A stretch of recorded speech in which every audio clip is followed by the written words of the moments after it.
iktidarın bu konuya ilişkin olarak daha öncesinden, yani Nisan ayını işaret ederek Ramazan bayramı sonrasında adımlar atılacağına ilişkin açıklamaları vardı ama hala atılmış bir adım yok. Sizler ÖHD'liler olarak gerek meydanlarda, alanlarda, yürüyüşlerinizde, eylemlerinizde, gerekse de sanırım bugün başlayacak, yanlışım yoksa varsa da düzeltin lütfen, bir hashtag kampanyasıyla yeni bir bu süreçte yasal adımların atılmasına dikkat çekecek bir kampanya yürüteceksiniz. Neler söylemek istersiniz? Yasal adımlar neden gecikiyor? Anayasal adımlar neden gecikiyor? Hatta bunlardan da önce yeni bir yasal düzenleme, yeni bir anayasal düzenleme gerekmeksizin yapılabilecekler var.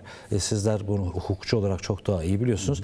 Neden bu konuda da adım atılmıyor? Ne bekleniyor? Neyin hesabı yapılıyor? Bir hukukçu olarak, bir vatandaş olarak bu günden itibaren ivedilikle atılması gereken adımlara dair neler söylemek istersiniz? Sözü size vereyim, fazla uzattım. Buyurun.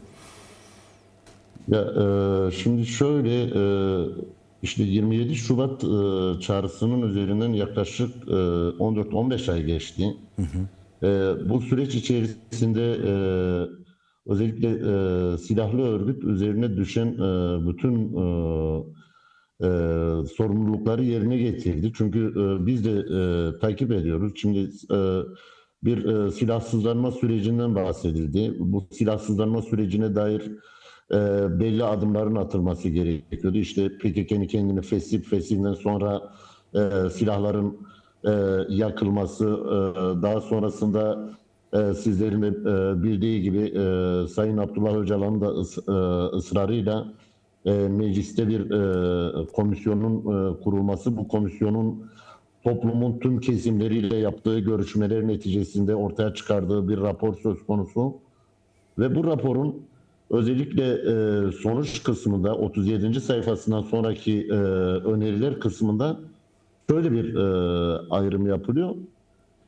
Evet, süreçte yapılacak yasal düzenlemeler, parça parça yasal düzenlemeler gerekiyor. İşte geçiş yasası, demokratik entegrasyon yasası, toplumla bütünleşme yasalarının hazırlanması.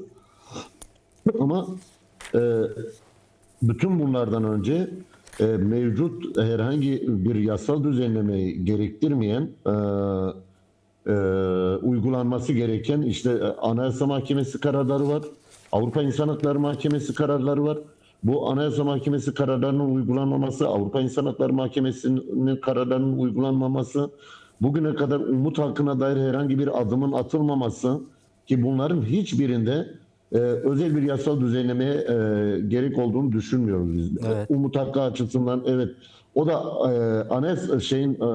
Avrupa İnsan Hakları Mahkemesi'nin Türkiye'ye verdiği bir sorumluluk olarak yerine getirilmesi gereken bazı yasal düzenlemeler var. Onların yapılması gerekiyor. Ama tüm bu hususlarda özellikle siyasetçilerin durumuna ilişkin, özellikle yerel yönetimlerin durumuna ilişkin herhangi bir yasal düzenleme şu anda gerek yok. Mesela kayyum uygulamalarından geri adım atılması için herhangi bir yasal düzenlemeye gerek yok. Çünkü bu KYK rejimiyle getirilmiş olan kayyum düzenlemesinde İçişleri Bakanlığı atama yapabilir diyor. Yani illaki atama yapacaktır anlamına gelmiyor. Yine mesela meclislerden rahatlıkla belediye meclislerinden belediye başkanları, eş başkanları seçilebilirdi.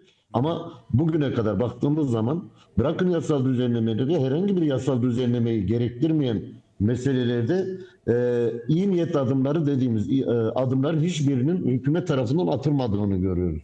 Şimdi baktığımız zaman geldiğimiz süreçte Sayın Abdullah Öcalan'la yapılan son görüşmelerde de Sayın Abdullah Öcalan bir şey ifade etti. Yani şunu ifade etti: birinci aşama sona ermiştir dedi. İkinci aşama başlayacaktır dedi. Şimdi ikinci aşamanın başlaması için bir an önce geçiş yasalarının çıkarılması gerekiyor. Yani bu geçiş yasalarının çıkarılmasına ilişkin de bugüne kadar baktığımız zaman sürekli olarak yeni takvimler önümüze konuldu. Bakın, meclis komisyon raporunun çıkması nereden baksanız 3 ay buldu. Yani Şubat ayının zannedersem 10'unda çıktı. 2 aydan fazla oldu. Meclis komisyon raporu çıkalı herhangi bir adım atılmadı.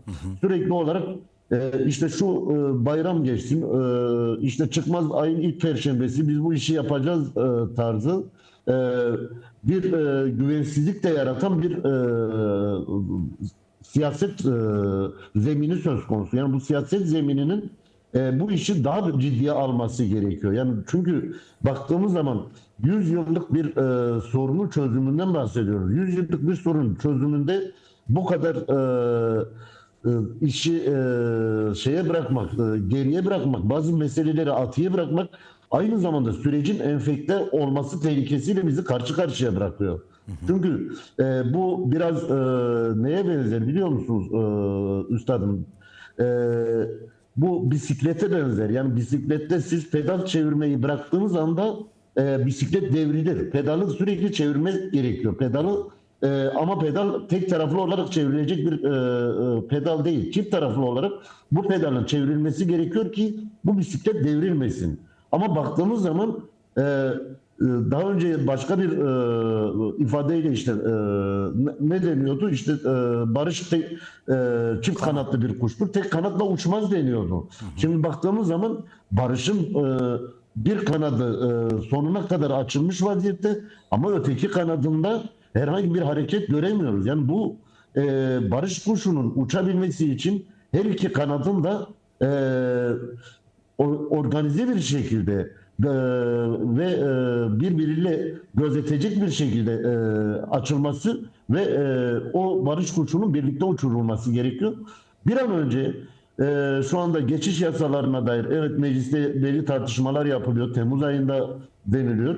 Ama bunları beklemeye gerek yok. Mesela bugün Avrupa İnsan Hakları Mahkemesi kararlarının, Anayasa Mahkemesi kararlarının uygulanması noktasında evet olabilir işte teyit mekanizmaları var. Teyit mekanizmalarına dair bazı söylemleri var hükümetin. Olabilir bu çatışma çözüm süreçleri içerisinde evet Türkiye modeli deniyor. Türkiye modelinde belli bazı güvensizliklerin ortadan kaldırılması gerekiyor olabilir. Bu da anlaşılabilir bir şey. Ama bunu beklemeyecek iyi niyetli adımlarının bir an önce atılması gerekiyor ki özellikle baktığımız zaman Kürt tarafında ciddi anlamda bir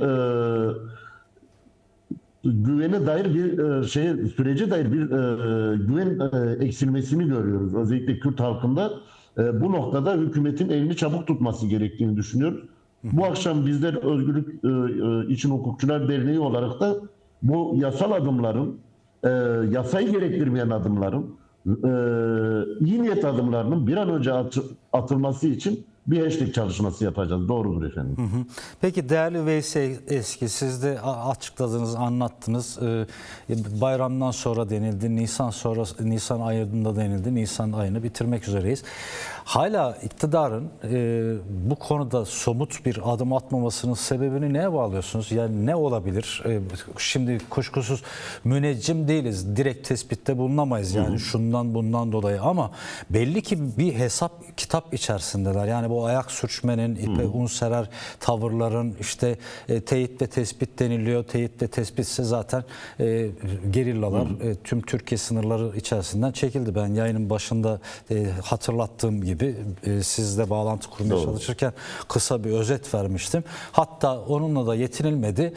Çatışma doğabilecek medya savunma alanları diye bilinen bölgelerdeki kimi kritik noktalardan da çekilindi ki bu süreç sağlıklı bir şekilde ilerlesin diye. Yani tespit edilmiş, bu bağlamıyla teyit edilmiş bir durum var ortada. Ama kimi siyasilerin de yer yer zaman zaman basına verdiği açıklamalarda aslında iktidarın elinde hazırlanmış bir proje, bir yasal taslak olduğuna ilişkin bilgileri de duyuyoruz biz. Peki neyi bekliyorlar? Acaba ben bazen düşünüyorum ortaya sunacakları bu taslak, onların gündeme getirecekleri taslak kabul görmeyeceği kaygısını mı taşıyorlar acaba? Hala bir işte çıtayı biz en yukarıdan tutarsak, ne kadar az verirsek, ne kadar çok alırsak hesabı mı var? Yoksa iktidar içerisinde de bu konuda bir somutlaşılmış, bir anlaşılmış bir şey yok mu? Yani sizce nedir? Ne düşünüyorsunuz? Neler olabilir? Yani bu bağlamıyla biraz bir beyin fırtınası olacak belki bu ama ne görüyorsunuz yani? Evet yani dediğiniz gibi yani bizlerin kapalı kapılar ardında ne konuşuluyor, nasıl konuşuluyor bilme şansımız yok. Biz de sadece belli çerçevelerde akıl yürütmek durumundayız. Baktığımız zaman bu 20 yıllık AKP iktidarında özellikle Recep Tayyip Erdoğan'ın bir siyaset yapma tarzı var. Recep Tayyip Erdoğan elindeki her dosyayı esasen kendini bir şekilde iktidarda tutacaksa o dosyanın üzerinde bir çalışma yürütme ve o dosyayı ilerletme gibi bir siyaset yapma tarzı var. Yani bu 20 yıllık süreçte eğer iktidarın tahkimine bir dosya yarıyorsa o dosyayı iktidarın tahkimi için kullanmak meselenin özünden çok daha önemli oluyor. Peki Ama, burada o zaman iktidarın tahkimine bir katkı sunmayacağını mı düşünüyor acaba? Çünkü öte yandan da demokratikleşme adımları beklenirken CHP gibi ana muhalefet partisine de oldukça artan bir şekilde 19 Mart'tan bu yana tam da sürece koşut bir şekilde başka bir saldırı dalgası yürütülüyor yani. Yani işte ben her ikisinin birbiriyle bağlantılı olduğunu düşünüyorum. Yani bu süreçteki bekleme hali de muhalefete yönelik bu çökertme hamlelerinin de esasen bütünsel olarak aslında baktığımız zaman belli bir seçim hesabının da içerdiğini göz ardı etmemek gerekiyor yani. Evet. Ama biz şunu ifade etmeliyiz. Yani şimdi bu sürecin kendisi aslında 100 yıllık Kürt sorunun çözümüne dair bir süreçten bahsediyoruz ve bugüne kadar atılmış olan en ileri adımların atıldığı bir süreçteyiz. Şimdi bu benim ifade etmek istediğim şey şu üstadım. Evet, hükümetin böyle bir siyaset yapış tarzı var. Ama biz hükümete şunu söylüyoruz. Bu dosyayı araçsallaştırmayın. Bu araçsallaştırılacak bir mesele değil. Kürt meselesi siyasetten araçsallaştırılacak bir mesele değil. Çünkü Kürt meselesi Türkiye'nin en büyük yapısal meselesi. Zaten Kürt meselesinin çözümünü bugün sağlayan ve herhangi bir hükümetin başarı hanesine çok büyük bir harfle de bir şeyler yazılacaktır zaten. Yani meseleye gündelik siyasetle değil daha geniş bir perspektifle, demokratikleşme perspektifiyle meseleye Kürtlerin Cumhuriyeti entegre bakış açısıyla yaklaşmak varken gündelik siyasetle yaklaşıldığını görüyorum ben. Bu şahsi fikrim. Gündelik bir siyasetle yaklaşıldığı takdirde de sürecin enfekte olma ihtimalinin gün geçtikçe arttığını düşünüyorum. Bundan dolayı da yani bir an önce adım atılması gerekir. Yani Nisan bitmek üzere, Temmuz'u da beklemeye Kesinlikle. gerek yok yani. Yani bunu mesela işte Temmuz ayı deniyor. Temmuz ayına kadar evet mecliste belli bazı çalışmalar olabilir. Şimdi bir de işin şöyle bir boyutu var. Evet, AKP'nin elinde bir tasarı olabilir. Ama bu tasarının uygulanacağı insanlar var. Başta Sayın Abdullah Öcalan olmak üzere ve silah bırakan örgüt mensupları olacak. Değil mi? Evet. Bu tasarının özellikle müzakereci olarak Sayın Abdullah Öcalan'la paylaşılıp onun da bir kabulünün alınması gerekiyor. Evet. Çünkü neticede bu yasadan faydalanacak olanlar bu insanların kendilerine yönelik yapılacak herhangi bir yasal düzenlemede geçiş yasasından bahsediyorum. Önden bilgi sahibi olup buna göre kendi fikirlerini de söyleyerek bu yasanın ortaklaştırılması gerekiyor. Aksi takdirde daha öncekileri gibi işte biz yaptık oldu mantığıyla yaklaşılırsa maalesef süreçte sıkıntılara da neden olabilir. Evet. Yani bunun yapılacak yasal düzenlemenin meclis çatısı altında tüm özellikle DEM Parti ve diğer partilerin de dahiliyetiyle bir uzlaşma komisyonunun oluşturulması gerekiyor. Aynı zamanda da bu tasarının Sayın Abdullah Öcalan'la da paylaşılması ve Sayın Abdullah Öcalan'ın da fikirlerinin özellikle bu geçiş yasasına dair alınması gerektiğini düşünüyorum. Aksi takdirde yine sürecin uzamasına sebep olacaktır diye düşünüyorum.